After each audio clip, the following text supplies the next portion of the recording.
Hey guys, Mr. Ree here, and look, I'm here today to help you talk about the different pals and go through my pal deck and really discuss like what pals I collected early on, mid game to late game, what I found were really important to have.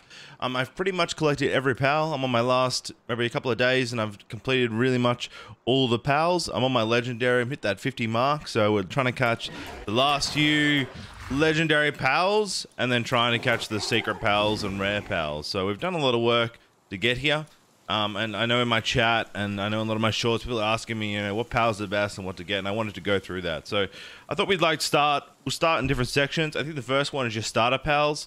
I think it's really important. Kativa was a really good one. Does a lot of different things. Kativa was straight on my bench, helping me out in the working sense. So Kativa is really good. I did have a Lambo and a Chickpea for, of course, eggs and wool early on for cloth. I actually picked up a Fox Sparks for fire and kindling for cooking. As soon as you can get a fire, you should, and either Ruby or Fox Sparks is fine. You get them early on. For water, I had a Pangolin, and he can also do a lot of things just to watering, but transporting as well. So I recommend getting a Pangolin early on. I had Gumos for my planting.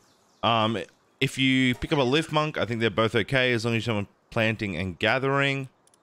And then Vixie was a huge find for me. I think Vixie is probably one of the biggest pals you need to get early on because of the ability of Dig here, which allows them to dig up pal spheres and arrows. So this is a key pal you really need to get.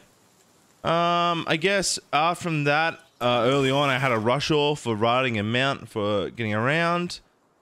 For wood, I picked up an Ichthydia. They're really good lumbering, so I got them. And hopefully I can find Tombat, is what I had for mining, which comes out at night. Where is said Tombat? Can anyone see the Tombat? Here he is. And Tombat had level 2 mining. So I kind of had Tombat on mining, and I had the deer on for lumbering. And pretty much then the rest of the party just gathered for me. If I needed handiwork, they did, but I really didn't sway to more handiwork pals until I had a really good mining system and support system, so I could just build what I wanted to build. A lot of people talk about like how do they get things done. I actually find I either do it while I'm gaming or when I go to bed and come back the next day. A lot of the stuff's completed, so I'll do like big orders before I go to sleep and then come back and it's all completed. But they were kind of my starter harvesting, let's call them the work pals that really helped. For combat, we look at starter combat pals. I was quickly taken in by the Daydream. Daydream's ability is that while in a team, she appears as near the player, so she works as a second pal. So a lot of people, Daydream is one of the best pals probably to get in the game. There's tons of guides out there. You've got that have people have 4 Daydreams because they actually stack with their ability. So you can have 4 pals out at the same time. Plus, they bring up a Hookratiz as their 5th. So that's like one combination of combat. I thought it was pretty cheesy. I don't know, I didn't much do my glitch and stuff, so I didn't pick up this build, but that's one of the builds people did for that. Now, when it came to pals for my combat, I actually kind of said the same.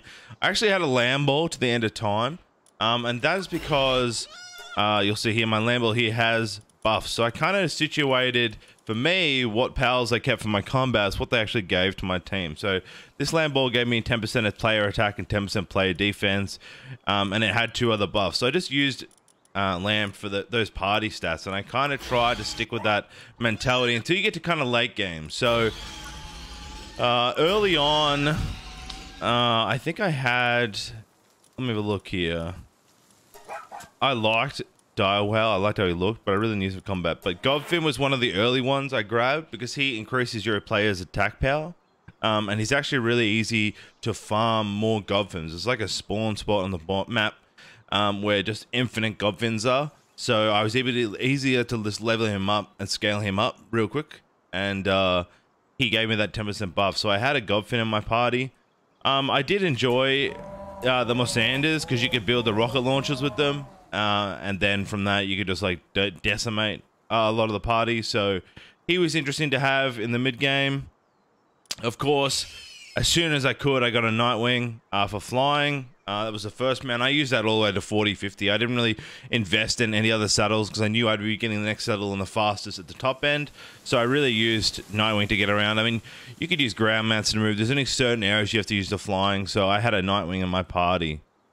I caught an Incineram pretty much early on, and he had some high damage, so I used him for a bit. I had Robin Quill for the mid game because Robin Quill has Hawkeye, so you deal more damage to weak points. So I had him for a bit.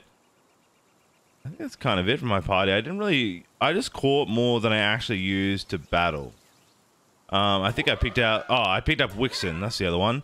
So Wixen applies fire to player attacks. So I really just picked powers that just buffed me. That was kind of my mentality playing through the mid game. And really what I could do to increase my damage is what I kind of built with. After kind of the mid game and I kind of changed to like my end game and the best pals, it quickly changed. So for me, I'm trying to find a better flyer, but Suzuku is my flyer and probably the fastest I can get until I can get Jet Dragon.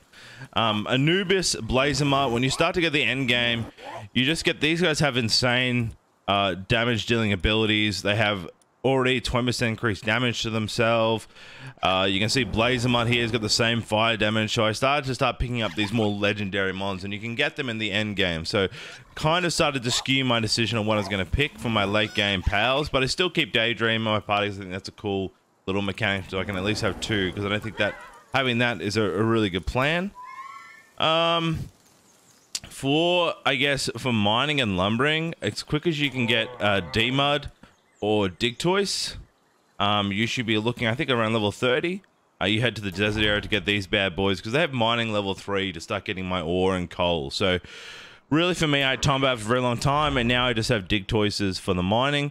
Higher level, I now have Reptyro, who's got level 3 kindling and level 3 mining. So I have Reptyros now as well, and they do all my mining. For lumbering, I think I have a Wumpo. He's a level 3 lumbering, so I have a Wumpo, or I have my Warsect out for level 3 lumbering. Water, of course, as soon as you can get it at 45, changes to Jormatide. He has level 4 watering, just super quick. Like, if you can get yourself a Jormatide. I haven't got my Ignis yet. I have to farm that. But Jormatide there is my level 4 for watering. And of course, I'm trying to get Jet Dragon for faster flying at the moment. So really, I have seen Gale Claw is really good for gliding. There's a lot of gliding vids out. So if you enjoy that, he's definitely worth a get. I have a Rabunny in my base because it gives me, while the base increased work efficiency of working at the weapon workbench. So now doing my weapons, I have that one around the map.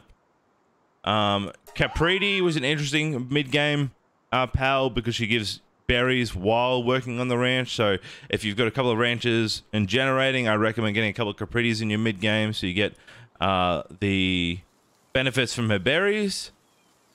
I think that's pretty much all the important pals I kind of use. I do have a Penkin. He's really good, just roundabout stats. I think he can do a bit of everything.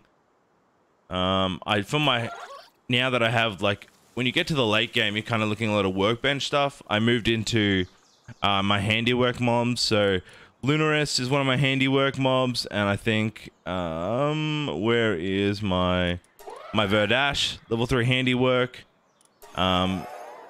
I do think it's important, though, you look at one of the problems I find a lot of people talk about is that Lupoon is really good for handiwork, and that's because he doesn't have any other work suit abilities. Now, with the current state of the AI, it's probably better, and a lot of people are leaning towards to get Lupoon because he can't get distracted with any other task. He or she can only do the handiwork task. It's really good to get these guys because they can only do that. A lot of the other mons, like Verdash, kind of get stuck gathering or mining, and they don't do the task required. If you're just about min-maxing, Anubis has level 4 handiwork, and you can actually, through mating, create a lot of Anubis.